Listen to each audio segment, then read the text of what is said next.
Innal hamdalillah nahmaduhu wa nasta'inuhu wa nastaghfiruh wa na'udzu billahi min shururi anfusina wa min sayyiati a'malina. May yahdihillahu fala mudilla lahu wa may yudlil fala hadiya lahu. Asyhadu an la ilaha illallah wahdahu la syarika lahu iqraran bihi wa tawhidan wa asyhadu anna Muhammadan abduhu wa rasuluh la nabiyya wa la rasula ba'dahu ba'du. Qala Allah ta'ala ya ayyuhalladzina amanu taqullaha haqqa tuqatih wa la tamutunna illa wa antum muslimun. Wa qala ta'ala ya ayyuhan nasu taqu rabbakum alladzi khalaqakum min nafsin wahidah wa khalaqa minha zawjaha wa batha minhuma rijalan katsiran wa nisaa'a wattaqullaha alladzi tasaaluna bihi wal arham innallaha kana 'alaykum raqiba. Wa qala ta'ala ya ayyuhalladzina amanu taqullaha wa qulu qawlan sadida yuslih lakum a'malakum wa yaghfir lakum dhunubakum wa may yuti'illaha wa rasulahu faqad faza fawzan 'azima. Amma ba'du fa inna asdaqal haditsi kitabullah wa khairal hadi hadi Muhammadin sallallahu alaihi wasallam wa syarrul umuri muhdatsatuha wa kullu muhdatsatin bid'ah wa kullu bid'atin dhalalah wa kullu dhalalatin finnar. Ma'asyiral muslimin, sidang jamaah Jumat rahimani wa rahimakumullah. Di antara sifat hikmah Allah Subhanahu wa taala dan dalil yang menjelaskan tentang sempurnanya sifat rububiyah Allah, sempurnanya sifat uluhiyah Allah, serta sempurnanya sifat-sifat Allah Subhanahu wa taala adalah Allah Subhanahu wa taala melebihkan, mengutamakan sebagian waktu dibandingkan sebagian waktu yang lain, mengutamakan sebagian tempat dibandingkan tempat yang lain dalam masalah pahala dan dalam masalah keutamaan. Kenapa Allah Subhanahu wa taala Dia melebihkan dan mengutamakan sebagian waktu daripada waktu yang lain, sebagian tempat daripada tempat yang lain? Hal itu tidak lain dan tidak bukan adalah agar kita selaku orang yang beriman kepada Allah bisa menambah amal, bisa menambah kebajikan, bisa menambah amal-amal saleh dan yang lain semisalnya. Ma'asyiral muslimin, sidang jamaah Jumat rahimani wa rahimakumullah. Di antara waktu yang Allah Subhanahu wa taala utamakan dibandingkan waktu-waktu yang lain adalah 10 awal bulan Dzulhijjah,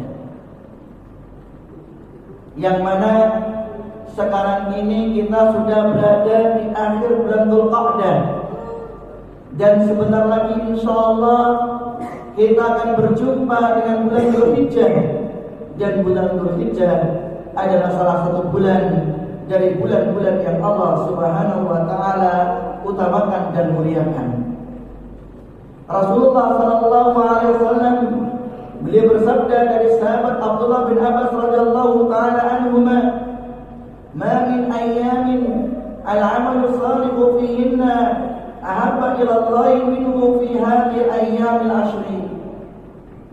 Tidak ada hari-hari yang amal soleh lebih dicintai oleh Allah Subhanahu wa taala kecuali amal-amal tersebut dikerjakan pada 10 awal Dzulhijjah.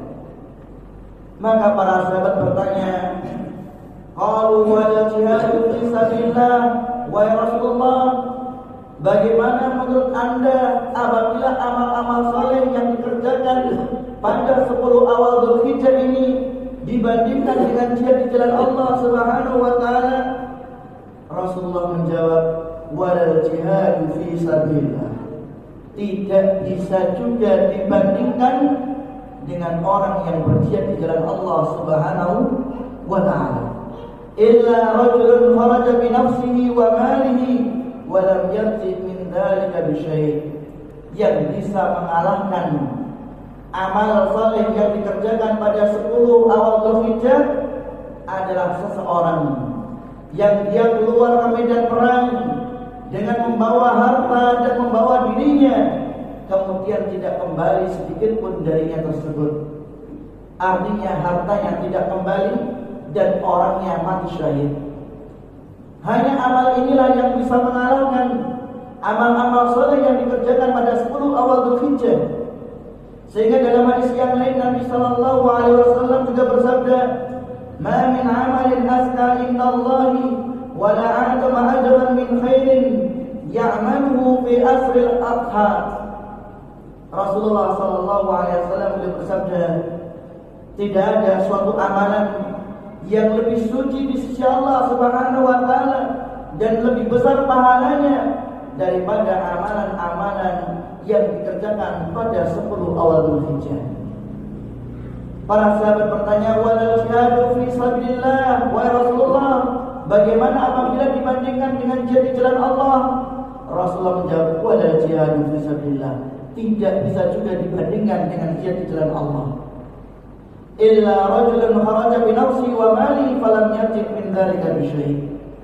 Kecuali seseorang yang keluar dengan dirinya dan hartanya dan tidak kembali sedikit pun darinya, artinya mati syahid. Maka jamaah sekalian rahimani wa rahimakumullah, banyak sekali ayat-ayat dan hadis-hadis yang menjelaskan kepada kita tentang keutamaan 10 awal Dzulhijjah, bahwasanya Allah Subhanahu wa taala melipat gandakan pahala, melipat gandakan amal soleh yang dikerjakan pada 10 awal Dzulhijjah ini. Maka jemaah sekalian rahimani wa rahimakumullah, mari kita persiapkan diri kita dengan sebaik-baiknya untuk menyambut bulan Dzulhijjah dengan bertobat kepada Allah Subhanahu wa taala, dengan memperbanyak amal saleh dan memperbanyak ibadah-ibadahnya. Ma'asyiral muslimin, sidang jemaah Jumat rahimani wa rahimakumullah. Lalu amal-amal apa saja yang bisa kita kerjakan pada 10 awal Dzulhijjah ini? Para ulama rahimallahu taala mengatakan di antara amalan yang bisa kita kerjakan pada 10 awal Dzulhijjah adalah puasa pada 9 hari pertama, yaitu puasa pada tanggal 1, 2, 3, 4, 5, 6, 7, 8, 9 Dzulhijjah. Kalau kita tidak mampu, maka sebagian besar dari 10 awal Dzulhijjah itu kita lakukan dengan puasa. Kenapa jemaah sekalian rahimani wa rahimakumullah? Karena Rasulullah sallallahu alaihi wasallam beliau menegaskan, "Alaika bisawmi fa innahu la mithla lahu." Hendaknya kalian senantiasa mengerjakan ibadah puasa, karena tidak ada ibadah yang pahalanya seperti puasa. Tidak ada ibadah yang pahalanya lebih besar daripada ibadah puasa. Kenapa Allah Subhanahu wa taala mengutamakan ibadah puasa, ganjaran dan pahala ibadah puasa dibandingkan ibadah-ibadah yang lain? Disebutkan dalam sebuah hadis qudsi, Allah Subhanahu wa taala berfirman, "Kullu amali bani Adam lahu illa shaum." Semua amal anak keturunan Adam itu untuk dirinya sendiri, kecuali ibadah puasa. Fa innahu li wa ana ajzi bihi. Karena ibadah puasa itu untuk Allah dan Allah sendirilah yang akan membalasnya. Bagaimana apabila kita tidak mampu? Maka minimal kita puasa pada tanggal 9 Dzulhijjah. Jadi kalau kita tidak mampu puasa pada tanggal 1, 2, 3, 4, 5, 6, 7, 8, minimal tanggal 9 Dzulhijjah kita puasa, yang disebut dengan puasa Arafah. Rasulullah sallallahu alaihi wasallam beliau bersabda, "Shaumu Asyura yukaffiru sanatal madiyata Puasa Asyura yaitu puasa pada tanggal 10 bulan Muharram itu bisa menghapus dosa-dosa setahun yang telah lalu. Wa shauma Arafata yukaffiru sanatainil madiyah wal mustaqbilah. Sedangkan puasa Arafah yaitu puasa pada tanggal 9 Dzulhijjah bisa menghapus dosa 2 tahun, yaitu setahun yang akan datang dan setahun yang telah lalu.